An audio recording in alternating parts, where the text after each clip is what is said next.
Okay. எல்லாருக்கும் வணக்கம். இன்னைக்கு பஸ்ஸோட நெக்ஸ்ட் தேர்ட் டே கிளாஸ் தான். தேர்ட் டே கிளாஸ் எப்படி அவங்க பார்த்தோம்னா, காலை வந்து தரையில ஊண்டி ஊண்டி தான் நடக்க போறோம். ஏன்னா வண்டியோட பேலன்ஸ் வந்துடணும். ப்ளஸ் அதே மாதிரி ஹெட் அங்கிட்டு இங்கிட்டு ஆடக்கூடாது. ஆக்சிலேட்டர் வந்து லைட்டாக தான் கொடுக்கணும், நிறைய கொடுக்கக்கூடாது. அந்த கண்ட்ரோல் வரணும். அதுக்காக நம்ம காலை தரையில ஊண்டி ஊண்டி நடக்க போறோம். வண்டியை ஸ்டார்ட் பண்ணிட்டு பிரேக்கை லைட்டாக இந்த 3 விரலை பிடிச்சிக்கிங்க. ஏன்னா ஒரு விரலுன்றப்ப நம்ம நல்லா இழுக்க முடியாது. எப்பயுமே பிரேக் பிடிக்கிறப்ப இந்த 3 விரல் லைட்டாக பிடிச்சிங்க. ஆக்சிலேட்டர் லைட்டாக கொடுத்து காலை நல்லா தரையில ஊண்டுங்க. லெஃப்ட்லக்கையும் ரைட்லக்கையும் மாத்தி மாத்தி ஊண்டுங்க. நீங்க ஊன்றப்ப நீங்க சீட்ல உட்காந்தீங்கன்னா உங்களுக்கு சீட் வந்து நல்லா அமுங்கும். அப்படின்னா நீங்க நல்லா உட்காந்துருக்கீங்க அர்த்தம். ஒரு சில பேர் ஷார்ட்டா இருந்தீங்க அப்படின்னா நீங்க முன்னாடி அட்ஜஸ்ட் பண்ணி உட்காந்துக்கீங்க. உங்களோட லெக் முனிவரில் கூட ஃபுல் பேலன்ஸ் நீங்க கால் கொடுத்து நீங்க காலை ஊண்ட பாருங்க. இப்போ இதைத்தான் வந்து பஸ்ட பண்ண போறாங்க. எப்படி காலை ஊண்டி நடக்கிறாங்க மட்டும். வாங்க.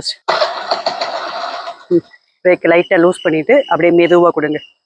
முன்னாடி பாருங்க. பிரேக்கை லைட்டாக லூஸ் பண்ணி லெஃப்ட் பிரேக்கை லைட்டாக லூஸ் பண்ணிட்டு அப்படி கொடுத்து வாங்க. முன்னாடி வாங்க. லைட்டாக கொடுத்து காலை ஊண்டுங்க. 2 காலையும் மாற்றி மாற்றி ஊண்டி வாங்க. ஸ்லோவாக கொடுங்க.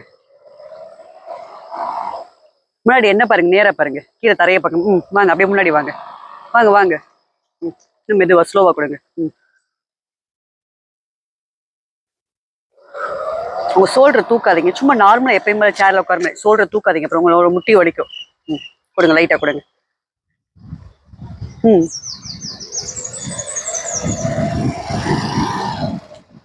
இப்படி அவங்க ஸ்லோவாக கொடுக்குறப்ப ஆக்சிடென்ட் வந்து நிறைய கொடுக்கக்கூடாது. அந்த ஹெட்டு அங்கிட்ட இங்கிட்ட ஆடாது.